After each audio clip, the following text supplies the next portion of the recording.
Today on Locked On Red Wings, Detroit fights both literally and figuratively, but falls short in Nashville. You're Locked On Red Wings, your daily podcast on the Detroit Red Wings. Part of the Locked On Podcast Network, your team every day.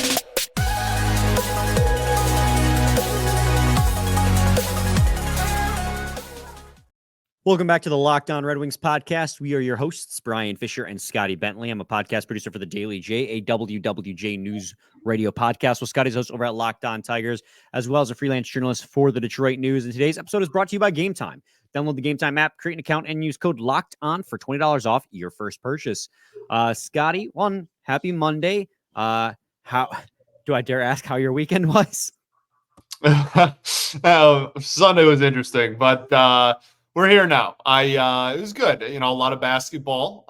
Final weekend of spring training on the baseball side of things as well. So kind of gearing towards opening day on Thursday. But yeah, a lot of good basketball. My bracket is, I'm not kidding when I tell you this is the worst bracket I've ever made in my entire life. Like it is. I'm embarrassed to talk about it, even though I'm doing it publicly. For you. Like I will not tell people how the teams I picked. Like it's that bad. It is an embarrassment to brackets everywhere. So, but still really good to watch. Obviously, Oakland crushing loss there in round 2. But everything past making it. Yeah, everything past Kentucky was just kind of extra credit at that point. So, but they had a chance. That's what that was the frustrating part. I can't be mad. I agree. I mean, that final possession in regulation was egregious, but I mean, thing, ever. But they went to overtime to go to the Sweet 16 as a Horizon League team. So I'm not mad. Yeah, no, it was still a great game, obviously, too. So, yeah, no, honestly, that majority of my weekend was spent just watching sports, watching hockey, baseball, and basketball, at watching every single team lose. And then an F1 race at midnight from Saturday to Sunday as well. So just really a sports haven for yours truly this weekend. I did not have the F1 race on my bingo card for Scotty Bentley. Oh, yeah, no, I'm big F1 guy too. Pretty much if it's a competition in any capacity, I'm all about it. We spent way too much time on this. We can get to hockey, but Big Ten championship for hockey as well. Michigan versus Michigan State. That was a thriller. Yeah, great game. Michigan State OT winner. Trey Augustine, his little Red Wings tie-in. Trey Augustine and Red Savage, both Big Ten champions now. As they head into the NCAA tournament now for the men's D1 ice tournament. Yeah, Scotty, crazy moments too. Your weekend was good. I don't just want to make it about me. Oh, my weekend was fine. I mean, I hung out with my buddy, but we watched all the teams lose except for the Big Ten championship at the end, which I didn't. I think honestly, sorry for the blasphemy here, but I was actually rooting for Michigan State because I wanted Trey Augustine to get the championship. Red Wings first kind of guy here. Half the fan base that isn't blasphemy to half of them. Yeah. Well, I know where your allegiances lie collegially. So I'm Walmart, but yeah. Anyways, on to the big club. The Red Wings, they also played on Saturday, fell 1-0 to the Nashville Predators. It sucks. They lost. But I'm gonna be honest with you, outside of one aspect of this hockey game, I'm not that upset. Like, this wasn't a loss like the losses they had during their losing streak. Like, this is a game that was 0-0 until the last 5 minutes against the hottest team in hockey. Like, this is a Nashville Predators team that was 14-0-2 in their last 16 coming into that game and at home.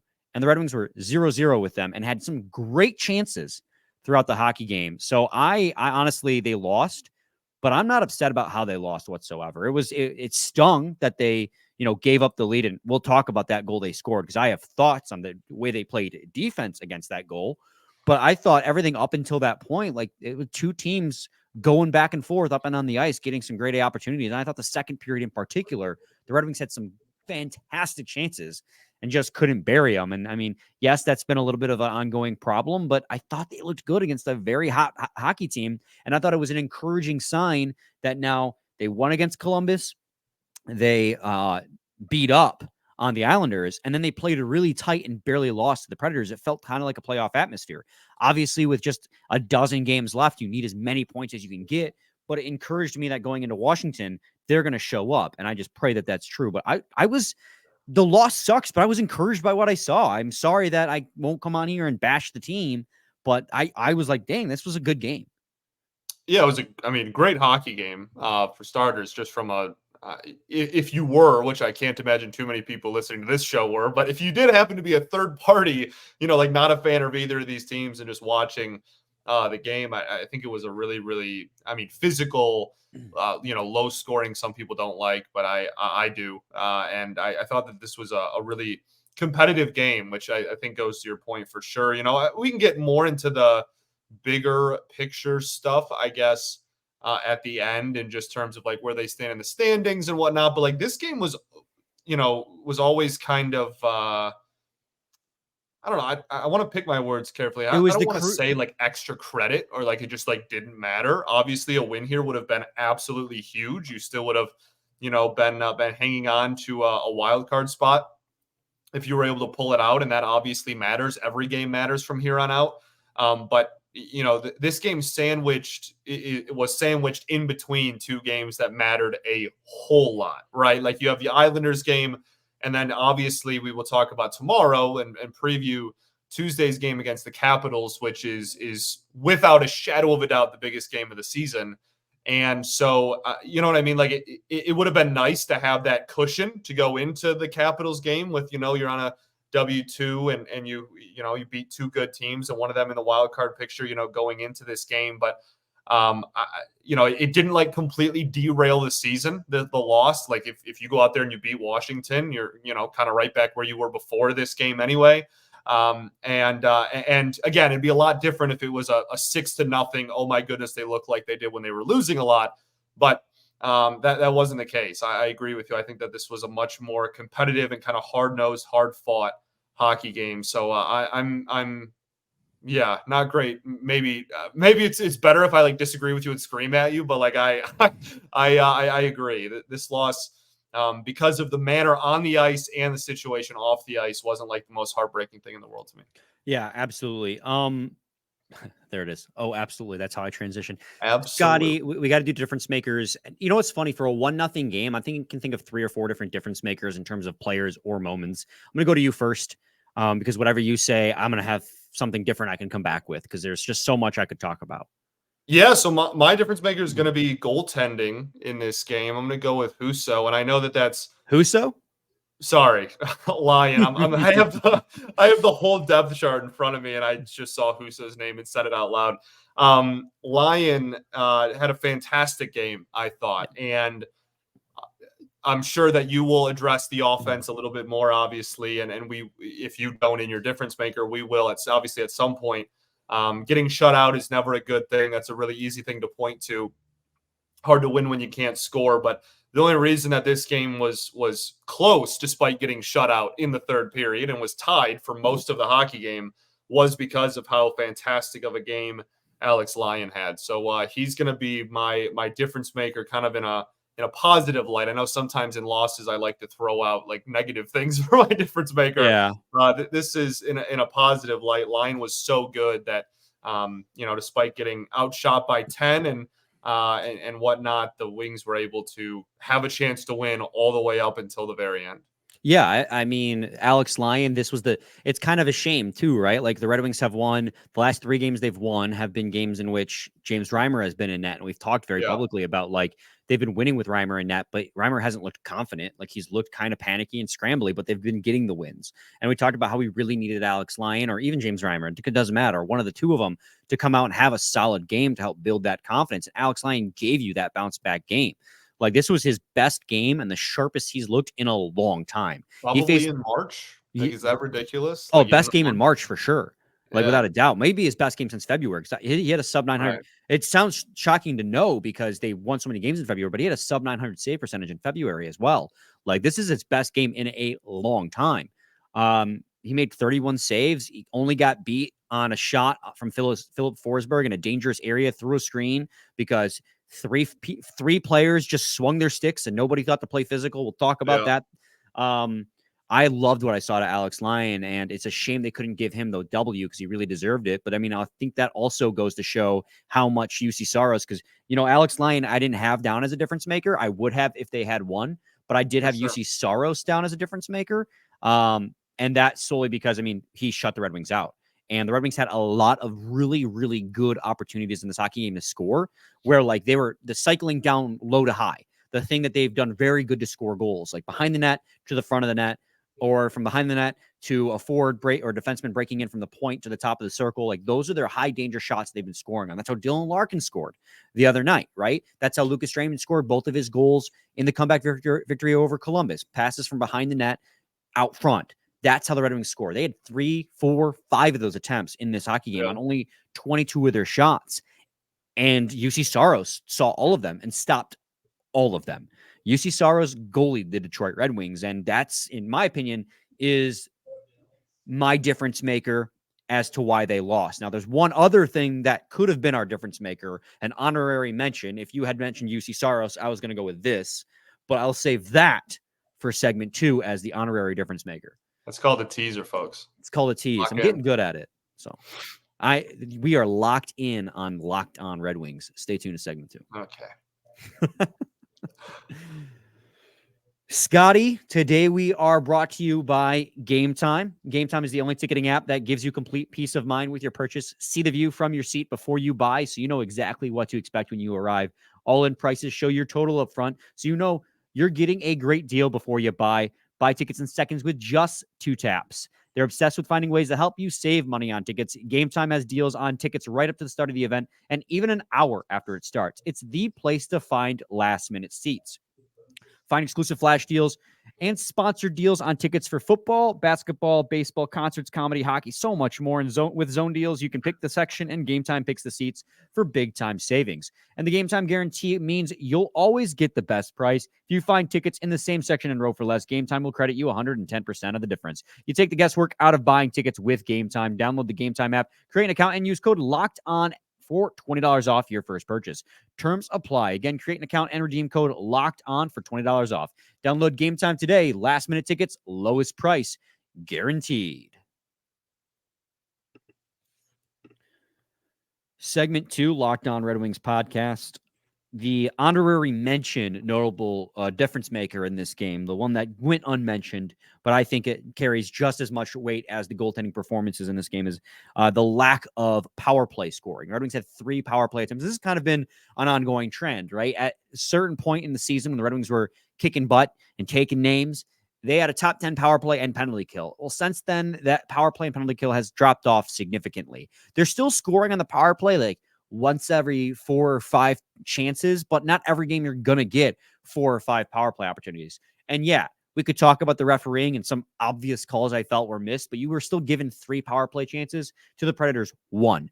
And you could not score on those. And in fact, I thought the Red Wings looked worse on the power play than they did at 5-on-5 in times of this game, because they're doing that thing that sometimes I hate, where they were passing up opportunities to try and force better opportunities, where they're passing up shots that could create rebounds, that could create scoring chances in order to make that cross seam backdoor pass, which is something they love to do on the power play, but other teams have figured out.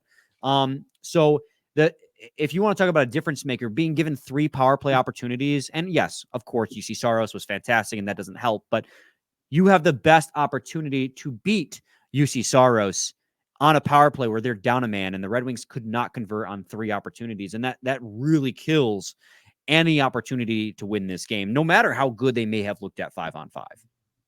Yeah, well, and that's obviously a great reason in general, just because of, again, like you said, I mean, you go back and you look at the special teams in general, really, penalty kill and power play. When the Wings were rolling, power play was doing really well, and obviously the penalty kill was absolutely fantastic. In this game, they went 1 for 1, I guess. So, that's nice. But it's definitely one of those things where when a goalie is hot, that is your prime opportunity. So yeah, not too much to add. I guess I'm just talking in circles, but yeah, I completely agree. I mean, that is, if it wasn't going to be some sort of goaltending, that's a pretty easy one to point to. I do think that, you had mentioned a little bit in the first segment how, the Wings got outshot by 10, but the offensive opportunities and goal scoring opportunities rather were there. And this was kind of, when they were winning a lot, they weren't out shooting their opponents consistently, right? Like, they always were one of the worst teams when it came to just volume, Corsi 4, expected goals, stuff like that. But they were always scoring goals. really took advantage of their high danger opportunities that they were given. And when you have a goalie that's that looks like that, and it takes away those few high danger opportunities that you do have, and you're not a high volume scoring team, then 1-0 losses happen. So Well, like for example, here at 5 on or at all strengths, just everything combined, despite getting outshot by 10 shots, they only had one fewer high danger chance in this yeah, hockey game. So like sure. they're getting to the middle. Like that's something they struggled with and that's why I'm kind of encouraged by this game. It was something they struggled with mightily during their losing streak, is getting to the middle, getting to the areas where they scored goals. Well, in this game against the Nashville Predators, they got to the middle. They had 5 opportunities in the high danger areas, which on 22 shots is a high percentage of your shots to come from high danger. Like this isn't high danger chances. This is high danger shots. Yeah. This is how many shots they got on net in that area. And there was 5, but Jussi Saros had goals above expected of 2.36 in this game. Like, despite the fact that the Red Wings lost this game, they were still expected to have over 2 goals because of how well they played. I mean, in the second period, the Red Wings had a 60% share of the Corsi. They had a 53%, a 60% share of the Fenwick, which is the unblocked shot attempts, and a 63% share of the expected goals. Like the second period in particular, the Red Wings were really vibing, and they just were not getting rewarded at 5-on-5, and it was really frustrating to watch. But at the same time, you're thinking to yourself, you're like, this is a really good performance by a team that's been really struggling to get right. Like, that's why I have that inner battle with myself where you're like, if they had gotten these 2 points, then even with Washington winning both their games this weekend, they still would be in a wild card spot because, spoiler alert, now they're again 1 point out looking in because the Washington Capitals capitalized on both their games and the Red Wings could not beat the Nashville Predators. At the same time, for a team that's trying really hard to get right, this felt like a game where they continued to get right. This was a much better team than the Islanders. This is a much better team than the Columbus Blue Jackets. And I feel like they may have even played a better game than they played against the Islanders. Like, yeah, they scored 6 against the Islanders. It's hard to make that comp when you score 6 against the Islanders and then 0 against the Nashville Predators. Yeah, But with this being a much better team with, again, a really, really good goalie. Like Jussi Saros is having a better season than Ilya Sorokin. I mean, Patrick Ross talked about it. He's been displeased with Sorokin's performances lately. Like I find it hard to get really upset at how they played in this hockey game outside of the power play. The power play is the only thing that I could look at this game and be like,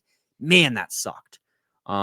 But anyways, talking in circles, other things, notable performances, Scotty, who's your number one notable performer, or not number one as in like top of the list, but first one you want to mention? Yeah. No, well, I mean, again, when we're talking about opportunities, I keep bringing it up. Like, yeah, I know you're going. DeBrincat had a lot. He had an awful lot of opportunities in this one, dog. He had, 5 shots. 5 shots? Yeah, him and Larkin combined had 8. Right? That's 2 guys. You had 22 as a team. 2 guys had over a third of your shots on net. 2 people. And yeah, obviously, Cat alone is what, a little bit less than a quarter. So like, I mean, we have to keep talking about it, unfortunately. But he continued. I thought he looked fine. Like he looked good. It's just puck does not find the back of the net. Story of most of the season, unfortunately. But still had opportunities. Still was able to get some shots on net there. Yeah. It's frustrating. Obviously, we also got to say Moritz Seider, hell of a game. Got into his first career fight against Philip Forsberg, who I think it was his 3rd career fight. And I would say pretty confidently got the W in that fight. He was throwing ambidextrous hands. He was throwing rights and lefts in that game, and he was landing. It don't matter. Anybody can get it. And like I was like, oh no, Moritz Seider's fighting. He's our best defenseman. I was like, oh wait, he's fighting Philip Forsberg. Okay, go off, King. Like this is like, that's their best forward. We're exchanging best defenseman for best forward, and it worked out. The Red Wings got a power play in that 5-minute stretch as well, which just sucks not having Moritz Seider on your power play, which may have contributed to the woes on the power play. But I mean, Moritz Seider. He spent, again, most of his ice time against the other team's best. It was spending a bulk of his ice time against Gus Nyquist, who's having a career year. Spent 10 minutes against him, 10 minutes against Ryan O'Reilly, 9 minutes against Philip Forsberg, 8 minutes against Ryan McDonough. So, like, the best players on that team, he was matched up with the entire time. I thought he and Sherratt, again, looked so good out there. And like, Yeah. I'm really starting, like, it's what, 3-4 games now that they've been paired up together because Woolman's been day to day, and they're talking about he might be able to return on Tuesday. And I'm like really starting to question and now we have to talk about Edvinsson too, because I thought he and Petrie got absolutely shelled in this game. Not that Edvinsson looked particularly bad, but I would say overmatched is the best way of putting it. But you do start to actually have real questions about where do you slot a left shot Woolman when Sherratt's playing so good on the top pair, and you want to be giving Simon Edvinsson, who's looked good with the exception of one game, big minutes as well. Like, is there a conversation for all of a sudden Jake Woolman on the third that would reinforce the third pair like crazy. But I mean, it's just a good problem to have. It's a good conversation to have, and maybe we can have that tomorrow. But I mean, depth. I am never going to complain about depth, but I think it's really, really, really difficult to justify. My wording there is really weird. I think you have to keep Edvinsson out there and dressed even when Woolman comes back. I think it's really hard to justify taking Edvinsson off of the 6 when Woolman comes back. Yeah, it's going to be interesting. Well, we'll talk about that probably tomorrow. That and like the Jonathan Berggren situation, because he has not dressed. Because remember, if he plays one more NHL game, he has to go through waivers and make a decision. Yeah. So we'll talk about that probably tomorrow. But when we come back in segment 3, we're going to clean up our notable performers, because I got to talk about the one goal against that was scored and maybe break down Edvinsson and Petrie a little bit more. So stay tuned to that in segment 3 of Locked On Red Wings.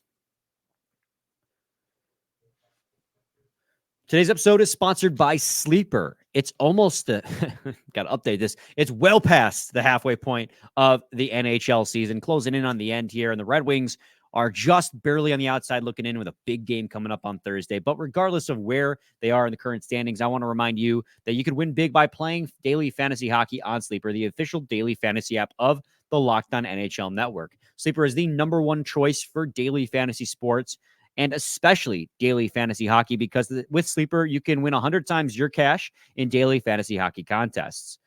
All you have to do is pick whether studs like McDavid, Ovechkin, Crosby, McKinnon, Moritz Seider will record more or less than their Sleeper projections for things like goals, assists. If you got a goalie, you can pick saves, plus, minus, and more in a given game. To 100 times bet on Sleeper, you need to correctly predict the outcome of 8 player stats. You heard me, Red Wings fans. You can win 100 times your money by playing daily fantasy hockey with Sleeper. So start paying attention and nail your picks so you can start winning big. Use promo code LOCKEDONNHL and you'll get up to $100 matched on your first deposit. Terms and conditions apply. That's code LOCKEDONNHL. See Sleeper's terms of use for details and locational availability.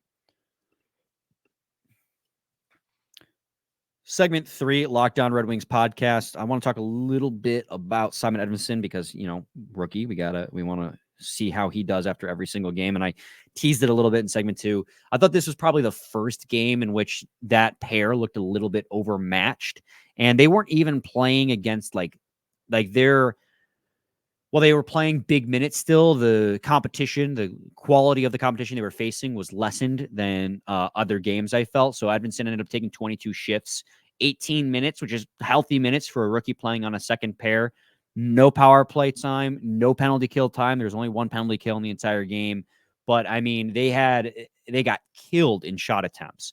And, the Predators take a lot of shots, but they were not doing a very good job of suppressing those shot attempts whatsoever. I think Edvinsson and Petrie were bottom 2 or 3. Edvinsson was second. It was 5th to last, and Petrie was 4th to last in Corsi for percentage. 14 shot attempts for and 28 shot attempts against while they were out there. And when you look at unblocked shot attempts, 8 for and 21 against. So the shot attempts that Red Wings were taking when they were out there, the majority of which got blocked. So they weren't generating a lot of offense, and they weren't suppressing a lot of offense on the other end. So definitely a little bit overmatched in this hockey game. It was it's hard to judge whether that's the veteran like Petrie having issues or rookie mistakes, but I don't think he looked particularly bad. I don't want to say he came out here and looked like crap, but I just think he looked a little overmatched. Maybe he was a little bit cocky after the great game he had against the Islanders, and he was making a couple questionable pinches because that worked out for him in the Islanders game. Just looking for a little bit more responsibility, and he'll be perfect.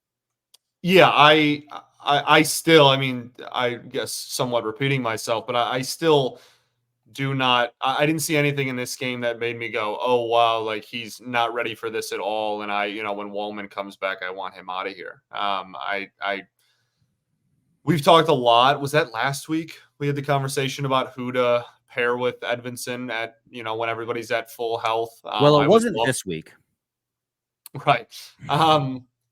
I would love to see him get an opportunity with somebody not named Jeff Petrie, even for as much as I thought that pair actually didn't look that bad. And I thought Petrie actually looked pretty good. What was against the Islanders, I guess it would have been, with Edvinsson. So I'm not trying to make it sound like it's like the worst pairing ever and whatnot, but I would like to see him get opportunities with someone else. Yeah. Yep. And I agree, but it's going to be tough to do because, you look at your right, like, yes, Schrock could play right side, but he's much better on the left. Gostisbehere can play right side, but do you really want to put Edvinsson with Gostisbehere because he's just a defensive black hole? Do you want to pair him with Justin Holl, who's played 30 games this season, has been scratched for most of them? Like, your options are kind of limited, and that's the thing that sucks. It's not going to be Holl, because if you do him, then you kind of have to find two people to scratch. Right. Right. Like he has been the seventh. So if you're going to do Edvinsson and Holl, you'd have to kind of find two people. Right. So you're kind of, despite having so many options, none of them are particularly good. But anyways, we don't want to talk too much in circles. Third line, also very overmatched. I mean, this is the game after they dominated the Islanders, but they were getting pumped the tires all game. And they got caved in this game. Didn't even generate 10 shot attempts when they were on the ice in this hockey game. Faced almost 20 against the bottom of the list in terms of shot attempts, unblocked shot attempts. They just were overmatched the entire game. Oh, well, like, it sucks, but the thing that drives me, I don't know how much else of a conversation there is. I mean, I could talk about how you're going to break them up again. No, I mean, probably not. The thing tough game. Go back out there. The thing that drives me nuts was that one play that led to the goal against, where there was that moment where they were scrambling, right? Because Lyon didn't make the save. The puck was in the crease, and like four guys were like diving to try and clear the puck, and somehow the Predators didn't score. And you're like, oh my God, that was close. But you could tell the players were frazzled, and the Predators maintained possession. The puck, I can't even remember how it got to, because we're recording this over a day later. I can't remember how the puck got to Forsberg in the high slot. But Michael Rasmussen locks eyes with Forsberg and then just stands there. Doesn't swing his stick, doesn't play the body, just stands there locking eyes. And Forsberg just dangles through him. And then Jeff Petrie on defense, and I think it was Andrew Kopp behind Forsberg, both just start swinging their sticks. And I'm like, Petrie, you are a big player. Like, body him up. One of the two of you stop swinging your sticks. Like Philip Forsberg stick handled through three players to take a shot through a screen on Alex Lyon to score what would become the game-winning goal. Like, as much as I've been praising this team all game long, that one moment where nobody did anything of note to try and prevent the goal is what caused them to lose the game. So it's like, you hear Derek Lalonde talk about it, right? Like, this team's not good enough to take shifts off. They're not good enough to make mistakes. They got to play perfect hockey. And like, that was a moment where three players just took the easy way out to try and 0-0 game. Yeah. In a 0-0 game. Like, I was talking to my buddy. I was watching that with my buddy Jay, and I was telling him, I'm like, dude, getting to overtime against the Predators would be enough for me in this game, just because of the fact that this is a deadlock and they're getting goal lead. Like, if they can get a point, I'll be happy. And then with 5 minutes left, they just stand there, and two of them stand there and swing their sticks, and one of them just stands there. And as much as I love Michael Rasmussen, right? I sing his praises as much as possible. Like, dude, you got to do something in that situation.